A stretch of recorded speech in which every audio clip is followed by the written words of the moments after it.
mtima wa mbuye wako ukukonda iwe ndiye wakuona ngopirira mtima wa mbuye wako ukukonda iwe ndiye wakuona.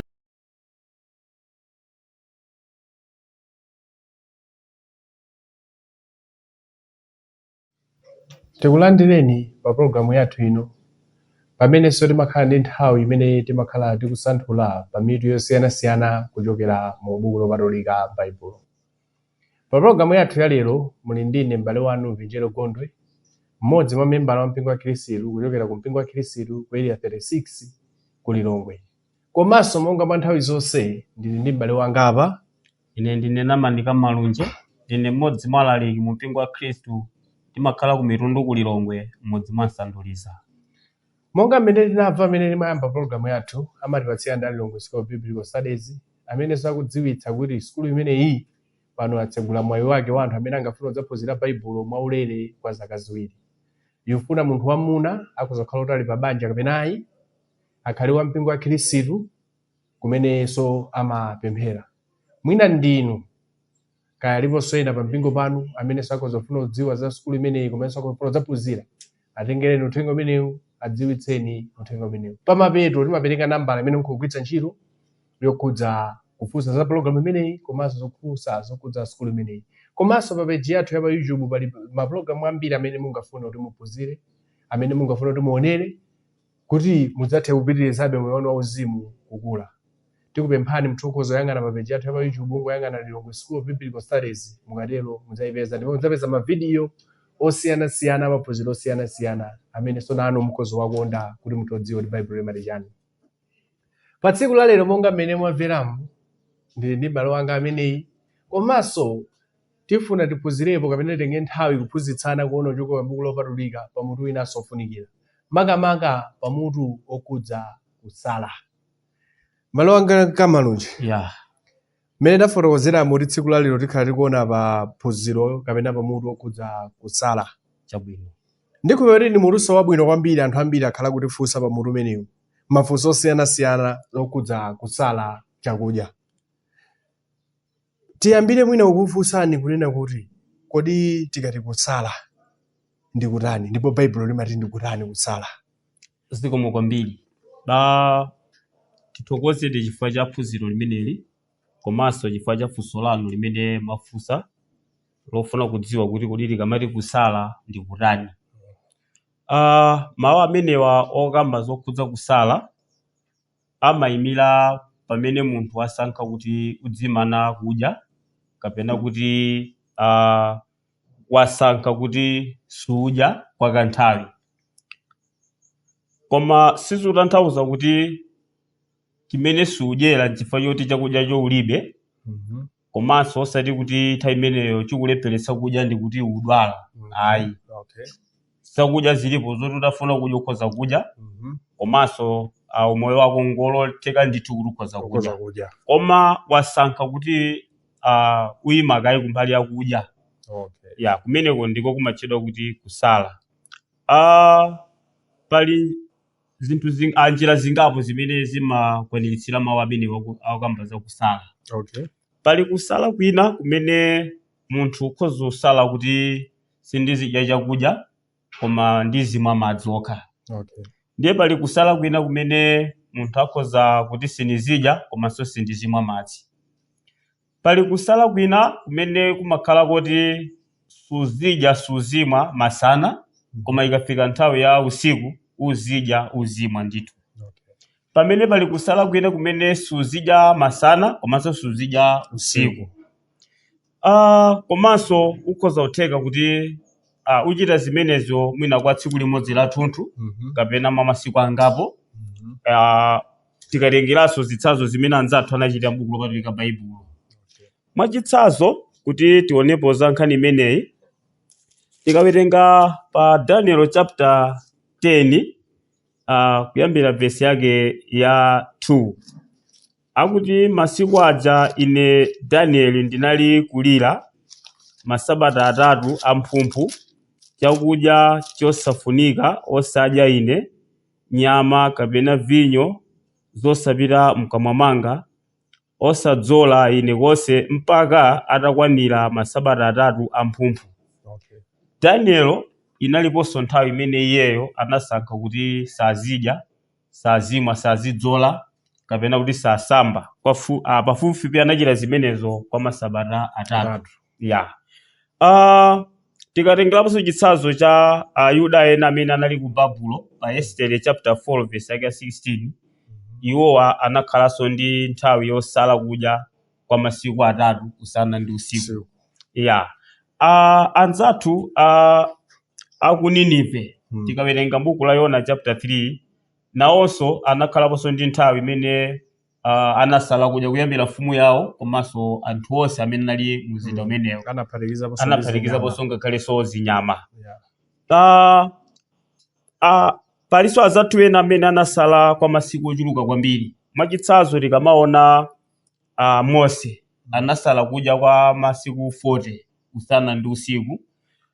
Tikatengeraponso zokhudza Eliya pa 1 Mafumu chapter 19 verse yake ya 8 na Yesu anasala kudya kwa masiku 40. Atabweranso Yesu Khristu pa Mateyu chapter 4 verse yake ya 2 ndi 3 pamanenanso kuti Yesu anakhalanso osadya kwa masiku 40.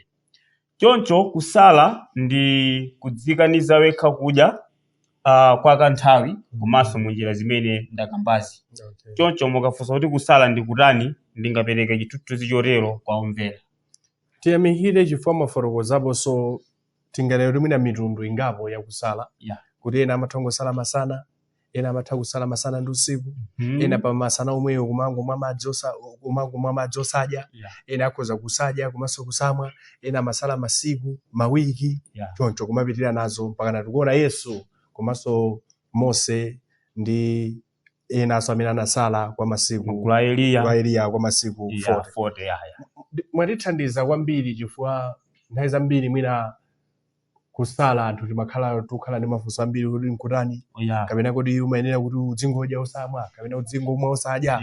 So tikuona ndithu mwatipatsa chithunzi chabwino chimene Baibulo likutipatsa zokhudza kusala. Nthawi zinaso mwina anthu ena chifukwa chosadziwa kuti kusala likutanthauza chani, mwina chifukwa chokuti wasowa choti adye mwakuzazawo kuti ayi petu lero tasala chifukwa choti tidye palibe ndiye kumeko susala zangosowa chifukwa zitankuti zingotu muja. Choncho kusala sikumeneko ayi. Tiyamikire kwa fundo imene ndiyofunikira kwambiri kuti kusala sikubakhala kuti popeza zakudya zasowa kapena mwina udwala koma kuti wasankha kuti sindidya koma zinthuzo zilipo. Baibulo limafotokoza kuti cholinga chosalira ndi chani? Chifukwa mwina anthu tikozomangoti ine ndusala koma usala chifukwa cha chani? Munthu amayenera kusala chifukwa cha chani? Funso labwino pa phunziro lathu. Kuti munthu asale kapena gulu la anthu lasankha kuti lisala pamakhala chifukwa ndithu. Sikongudzuka nkugazola ine koma nisala ayi, koma papezeke ndithu chifukwa chimene chipangitse kuti uganize kuti nilowa mu gawo limeneli. Tikaona zitsanzo za anzathu m'buku lopatulika Baibulo, chinthu china chimene chimapanga kuti anzathu asale anali makamaka akakumana ndi mavuto.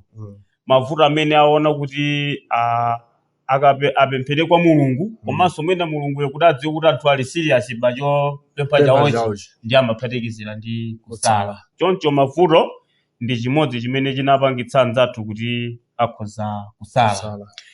Tili ndi chitsanzo chabwino tikamawena pa buku ili la 2 Samuel chapter 12 pa verse yake ya 16. Chifukwa chache Davide anapempherera mwanayo kwa Mulungu. Davide anasala kudya, nalowa nagona usiku wonse pansi, ndipo akulu a nyumba yake ananyamuka nayima pa iye kuti akamuutse pansi, koma anakana osafuna kudya nawo. Ndipo tsiku lachisanu ndi chiwiri mwanayo anamwalira, ndipo anyamata a Davide anaopa kumuwuza kuti mwanayo wafa, pakuti iwo anati, onani mwanayo akali m'moyo, tinalankhula naye osamvera mawu athu. Tsono tidzamuwuza bwanji kuti mwana wafa? Sadzadzichitira choyipa nanga? koma pamene Davide anaona anyamata ake ali kunong'onezana, Davide anazindikira kuti mwanayo adafa. Davide ananena ndi anyamata ake, kodi mwanayo wafa? Nati iwo wafa. Davide anali ndi mwana wake amene amadwala. Choncho amenewa ndi mbali imodzi ya moyo wathu ngati mavuto a moyo wathu. Munthu akakhala kuti akudwala, iweyo ngati ndi mwana wako umakhala kuti pamene payo ndi wokhudzidwa ndithu. Choncho Davide anakumbukira kuti mwana ameneyi Mulungu anamulumbirira kuti sadzakula. Ndiye Davide poganizira kuti Mulungu anamulumbirira kuti sadzakula, pamene mwana anayamba kudwala, ndi pamene Davide anaganiza kuti ndipembedzere kwa Mulungu komanso ndisale, kuti mwina kuteka pambuyo poti ndapemphera komanso ndasala, mwina Mulungu akhoza kuti kundiva. Choncho koma sizidatero mpaka na mwana uja anamwalira. Choncho Davide anasala kudya chifukwa cha vuto la matenda limene anakumana nalo kwa mwana wake. Tikaonanso m'buku la pamene tili kuona ana Israeli pa 1 Samuel chapter 7, tikawerenga kuyambira verse 5. Ndipo Samuel anati, musonkhanitse Aisraeli onse ku Mizipa, ndipo ine ndidzakupemphererani kwa Yehova.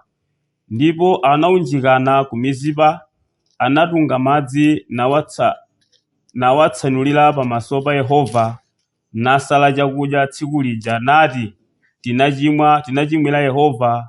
Ndipo Samueli anaweruza ana Israeli m'Mizipa. Tikachokera kumambaku pa verse 1 ndi 2, amakamba kuti ana Israeli anakumana ndi mavuto amene anakumana nawo anabwera chifukwa chakuti iwowa thandizo lawo linali Yehova, ndipo Yehova anawaletsa kuti musamapembedze milungu ina kapena kuti mafano muzipembedza ine nekha. Koma inafika nthawi inake imene ana Israeli anasiya Yehova niyamba kutumikira mafano. Chifukwa cha vuto chifukwa cha kuchita zimenezi anakumana ndi mavuto amene Yehova sanathe kuwathandiza. Choncho chinapangitsa kuti pamene iwo amabwerera kwa Yehova kuti alape machimo awo, ndipo anasala kudya, cholinga choti Mulungu ngati nkutheka awamvere pa madandaulo awo. Komanso iwo ana Israeli anapezeka kuti anasala kudya pamene mfumu yawo Sauli anaphedwa ku nkhondo pamodzi ndi ana ake. Pa 1 Samuel chapter 31 verse 13. Chifukwa cha kuphedwa kwa mfumu yawo, chisoni chimene chinawakhudza kwambiri zinawapangitsa kuti ngakhale chakudya asachifune chifukwa cha vuto limenelo. Choncho mavuto ndi mbali imodzi imene inapangitsa kuti anzathu azikhala ndi nthawi yoti asale ukakupemphera. Pali chinthu china chimene iwo anasalira, ndi monga ngati anasala chifukwa chakuti chifukwa anachimwira Mulungu, ndiye sanafuna apemphe chikhululuko kwa ndani? Kwa Mulungu. Zimene anachita anzathu ku Ninive. Anzathu a ku Ninive muiona chapter 3 kuyambira verse 3, fumu itaona kuti mneneri Yona analalikira kuti ngati simulapa simusintha kachitidwe kanu, ndiye kuti dziwani kuti pamene afike masiku 40 ndiye kuti mzinda umenewu wonongeka. Atalalikira Yona akuti mfumu ya Ninive inakhudzidwa ndi uthenga umenewu. Choncho inayitanitsa nduna zake ndi kuwafotokozera kuti monga mwamva mneneri akulalikira zokhudza kuonongedwa kwa mzinda uno. Ndiye chimene tichite tilamulire dziko lonse kuti tisale, komanso tikhale titavala ziguduli, komanso ngakhale nyama zisamwe kapenanso kudya msipu, zonse tikhale kuti tasala. Choncho iwo anasala kudya ndi cholinga chakuti Mulungu awamvere chikhululuko chawo chimene amapempha kwa Mulungu. Choncho ana Israelinso nthawi ina anachimwiranso Mulungu. Mu nthawi imeneyi zinawapanganso kuti apemphere kwa Mulungu komanso asale chifukwa chofuna kuti akhululukidwe machimo. Choncho izi ndi zina mwa zimene anthu akhala ali kusalira kuchokera m'Baibulo. Komanso nthawi zina Davide anasala kudya chifukwa chakuti kungoonetsa moyo wodzichepetsa pa nthawi imene ankapempherera adani ake. Choncho anaona kuti ndi bwino kuti pofuna kuwapempherera adani anga ndiye kuti ndisale kudya kuti Mulungu amve pembedzero langa. Komanso nthawi zina anthu akhala ali kusala kudya chifukwa chakuti kungofuna kuti zanga zonse ziyimekaye kuti maganizo anga alero akhale kwa ndani kuthokoza mulungu basi choncho izi ndi zina zimene anzathu wakhala ali kusalira ndithu. Choncho mukafunsa kuti kodi anthu kuti kusala kuchitike kodi pamakhala zifukwa kapena anthu amangokonza kuti basi ndisala chilungamo chake nchoti kusala kumabwera pokhapokha pakumane ndi zinthu zina. Komanso tikawerenga m'buku la Zekariya chapter 12, buku limene la Zekariya chapter 12 limakambapo zokhudza makamaka Zekariya chapter 8 verse yake ya 19.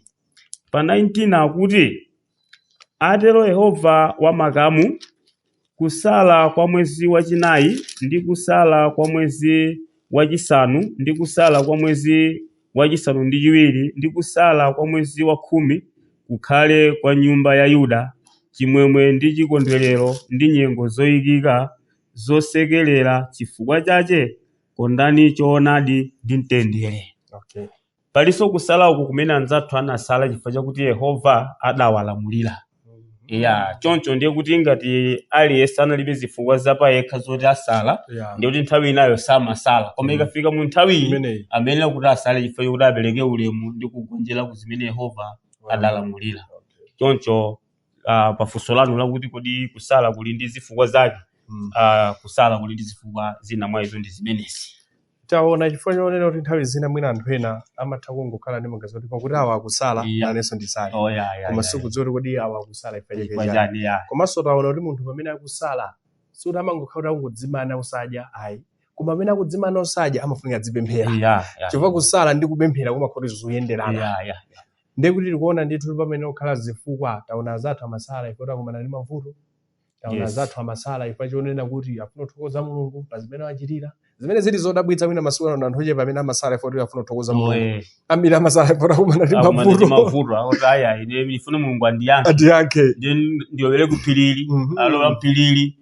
Koma tikuona ndithu pala azathu ena amasala chifukwa chofuna kuthokoza Mulungu, kudzichepetsa pamaso pa Mulungu. Komanso taona kuti azathu amasala chifukwa Mulungu anawalamulira kuti miyezi iyi mudzitsala. Ndiye tikuona kuti ngakhale munthu iwo aja amasala pa zifukwa zawo, koma ikafika nthawi ina yonena kuti asale kaya kufuna kaya sakufuna, Mulungu anawalamulira ndithu kuti mudzitha kusala miyezi iyi. Tiyamikirenso pamene iwe fomwe tiunikira kwambiri pa nkhani ya kusala.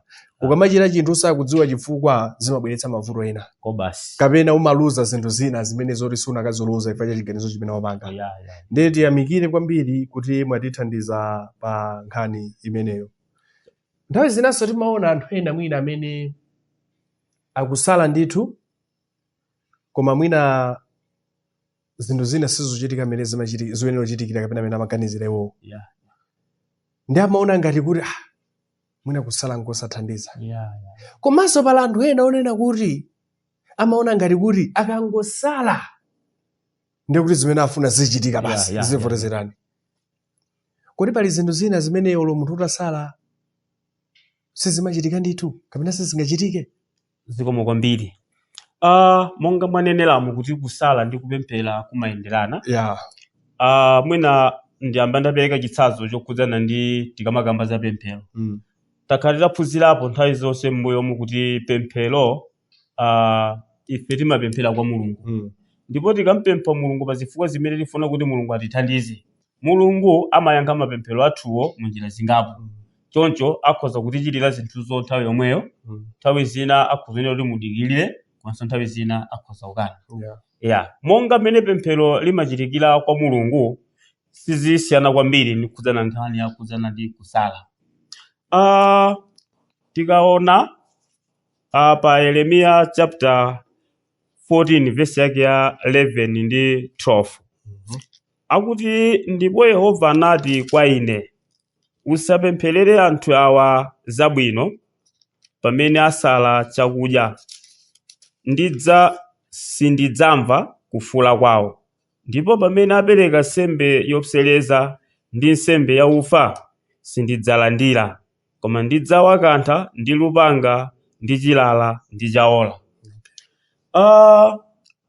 Ana a Israeli itafika nthawi inake imene anavutika ndi kumasala, koma uku ali kupitira kumachita zinthu zimene mulungu amadana nazo ya ndiye kuti m'maganizo mwawo amaganiza kuti akamachita zoyipazi ndiye kuti ziyenera kuti sizikhala zolakwika chifukwa chakuti kusala kukonza vuto limene posadziwa kuti kusala ndi chimodzimodzi tipereka pemphero kwa mulungu tsono pamene mulungu samalandira pemphero la munthu amene aulimbana naye pamakhalidwe ndiye chifukwa mulungu amamuza Yeremiya kuti usapempherera anthu awa chifukwa ngakhala atati wasala sindimva komanso ngakhala kopereka sembe yawo ine singawalandire choncho kusala si njira imene idayikidwa yolera kuti munthu ukakhala kuti ulichita zoyipa koma ndiye kuti chifukwa wasala uyeretsedwa ayi kusala sikupangitsa kuti munthu amene wachimwa ayeretsedwe kuyeretsedwa kapena kukhululukidwa kwa mulungu pokapoka zoyipa zimene iwe wakauchita udasiya choncho ngati alipo anthu ena amene amakhulupirira kuti akhoza kukhala akuyenda mu uchimo koma chifukwa chakuti akusala ndiye kuti ndi woyerabe chifukwa chakusala kuja ayi zili ngati kuti mwina akusala masana masana wasala koma madzulo akangomasula apita pamowa apita pa bala apita pauti kenako mawaso akusala linalo ndiye kuti chimene akusalira sakuchidziwa kusala ndi ngati wasala chifukwa chofuna kuti mulungu akuchitire zimene ufuna ndiye kuti uyamba udziwa kuti mulungu amafuna njikwa ine ngati sudziwa pamenepa ndiye kuti zingovutika mkusala mkungochita mwachizowe pa moyo wako koma ngati utazindikira chifundo cha mulungu poyamba ukonza kaye vuto limene mulungu amadana nalo pamene umpempha kuti akukhululukire utasiya zoyipa zija kusala ndili pamene paja kusala kuli kuyenera zotanthauza kunena kuti munthu pamene ukusala umafunika kudzionanso kuti uchita chifundo cha mulungu naye chifukwa ngakhale ukusala ukozomapemphera kupita phiriri kulowera koma mulungu samva mwinanso pali chinanso chimene pankhani yomweyo bonga takamba kuti kusala kumakhala kuti pakokha sikuchita kanthu zili chimodzimodzi zimene mulungu analankhuliraso ana Israeli omwewa pa Yesaya chapter 58 iwowa amasala kudya amapitabe ndi kumayenda mu njira zotani zolakwika ndiye pa chifukwa chimenecho mulungu anawayankha mu Yesaya chapter 58 mu verse yake ya 2 othandizira mkalembedwe ka Baibulo analiona bwino buku limeneli ndiye chifukwa chake polilemba anayikapo mawu pamwamba kuti kusala kosayenera ndi kusala koyenera chimene amafuna kunena othandizira mkalembedwe ka Baibulo amafuna kunena kuti ana Israeli adziwe kuti pali kusala kosayenera ndi kusala koyenera ndiye kusala koyenera ndi kumene kuti poyamba munthu ukhale mu chifundo cha ndani cha mulungu ndiye pa zifukwa zimene uli nazo zofuna kusalira ndiye kuti zitheka chifukwa chakuti uli mu chifundo cha ndani chifundo cha mulungu ndiye chifukwa chake pa Yesaya chapter 58 kuyambira verse yake ya 2 akuti koma iwo andifuna ine tsiku ndi tsiku ndikukondwera ndikudziwa njira zanga monga mtundu wa anthu ochita chilungamo wosasiya chilangizo cha mulungu wawo iwo andipempha ine zilangizo zolungama nakondwerera kuyandikira kwa mulungu amati bwanji ife tasala kudya ndipo inu simuona ndi bwanji ife tavutitsa moyo wathu ndipo inu simusamalira taonani tsiku lakusala kudya kwanu inu mupeza kukondwerera kwanu ndi kutsendereza antchito anu onse ndiye kuti apa ndithu mulungu akunena kuti zimene wakhala luchita iwowa ndi kusala sizikugwirizana ndiye wakangata kuzisalira iwo wokha osati usalira kwa ndani kwa mulungu osalira kwa mulungu amakonza zimene mulungu afuna kuti anthu atani achite pambuyo pake kusala kumeneko ndiko kumene kumapangisa kuti alandiridwe choncho kusala sikumapanga chilichonse chimene anthu amaganizira kuti mulungu akhoza kukhala mu zimenezo choncho mukafunsa kuti kodi kusala ndi zinthu zili zimene kusala sikumapanga sizimpangise munthu kukhala woyera kusala kwake komanso kungosala kwakokha osadziwa kuti tulumikizana ndi mulungu kusala kunkopanda ntchito ayi tithokoze pamene nthawi yathu yopitabe kumapeto chithunso chofunikira kuti kwambiri taona chipangano chakale. Koma mwina munthu akhoza kumafunsa nanga chipangano chatsopano ife akhristu. Timayenera kusala kapena chipangano chatsopano chimati chani pankhani yosala? Zikomo kwambiri. Ndizoona mwanditsata pambuyo kuti funso lililonse limene mwandipatsa tayankha mwina pogwiritsa ntchito chipangano chakale. Ndiye tsono mwina ndi munthu akhoza kunena kuti chonse chimene chawerengedwa apachi chipangano chakale. Ndiyo nkhani yakusala ndi chipangano chakale. Mwina mu chipangano chatsopano zimene mulibe. Tikawerenga m'buku la chipangano chatsopano, mpingo utayamba tsiku la Pentekoste mu mzinda wa Yerusalemu, ndiye kuti tukamba za mpingo umene Yesu anawukhazika, mmene mumapezeka ife amene tili akhristu lero. Pa machitidwe chapter 13, kuyambira tingowerenga kuyambira verse 1 kuti limveke bwino. Akuti ndipo kunali aneneri ndi aphunzitsi ku Antiokeya mu mpingo wakomweko, ndiwo Barnaba ndi Simeoni onenedwa Nigeri ndi Lukia wa ku Kurene, Manaeni oleredwa pamodzi ndi Herode chiwangacho ndi Saulo. Verse 2, ndipo pakutumikira Ambuye iwowa ndi kusala chakudya, Mzimu Woyera anati mundipatulire ine Barnaba ndi Saulo ku ntchito imene ndinawayitanirako.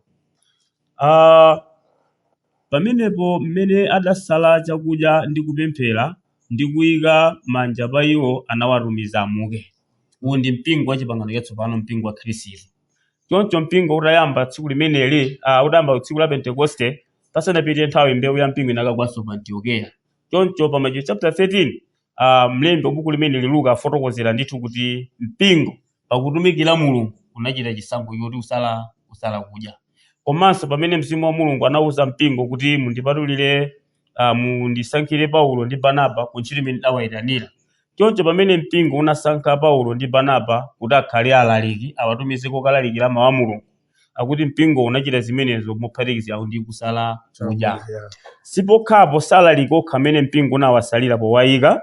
Tikamawerenganso buku la machitidwe chapter 14 mu verse yake ya 23, akuti ndipo pamene anawayikira akulu mosankha mu mpingo ndi kupemphera pamodzi ndi kusala kudya, anayikiza iwo kwa Ambuye amene anamukhulupirirayo. Pamene Paulo anasankhidwa ndi Barnaba kuti apite kukalalikira uthenga wabwino, anapita madera osiyanasiyana kukhazikitsa mpingo.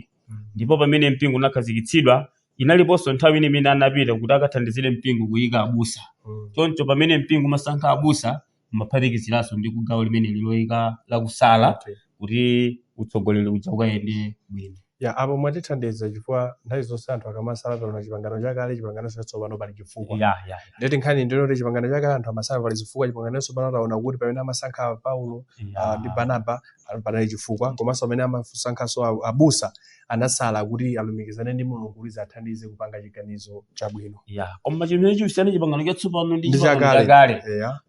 Pamene timayankha mu chipangano chakale, panali masiku ena amene pa Zekariya chapter 8 verse 19, Mulungu anachita wapatsa masiku mowalamula. Choncho chifukwa cha kuti anali ndi lamulo limene, ndiye kuti iwowa masiku amene amakakamiza utani kusala. Taona kuti chipangano chakale chatsopano osanali nzifukwa ndithu zosalira. Koma chipangano chakale chatsopano pamene timasiyana mponena kuti chipangano chakale ngakhala anali nzifukwa, koma Mulungu anawapatsa kuti masiku awa miyezi wina aliyense osala. Pamene chipangano chatsopano munthu akhoza osala ngati ali nzifukwa, koma Mulungu sanatilamulire chipangano chatsopano kuti masiku awo tisala. Akadatero tikadazi kuti masiku ake ndi awa. Ndipo aliyense akamakamizidwa ukasala. Ndipake mwina nthawi zina limapeza memba la mpingo wa Khristu sasala. Ndi anthu amati inu simusala bwanji. Nkhani ndiyo ife sanatilamulire, koma munthu akhoza kusala ngati ali njani? Ali ndi chifukwa. Iyayi tiyamikire kwambiri chifukwa mwatithandizira kwambiri pa nkhani yosala. Zikomo. Ndipempha kuti tikhulupirire omvera amene atimvera amvetsetsa. Komabe mwina akhoza kukhala ndi funso, nambala ndimene makuipereka kumapeto kuti mwina mukhoza kugwiritsa ntchito. Pa programu yathu ya lero munali ndine m'bale wanu Vinjero Gondwe, mmodzi wa memba la mpingo wa Khristu kuchokera ku area 36, komanso m'bale wangayi Namanika Malunje, mmodzi mwa alaliki mu mpingo wa Khristu makhala ku mitundu ku Lilongwe, mmodzi mwa Sanduliza. Kufikiranso nthawi ina, Mulungu akudalitseni nonse. Amen. Mtima wa Mbuye wako ukukonda iwe ndiye wakuona ngopirira. Mtima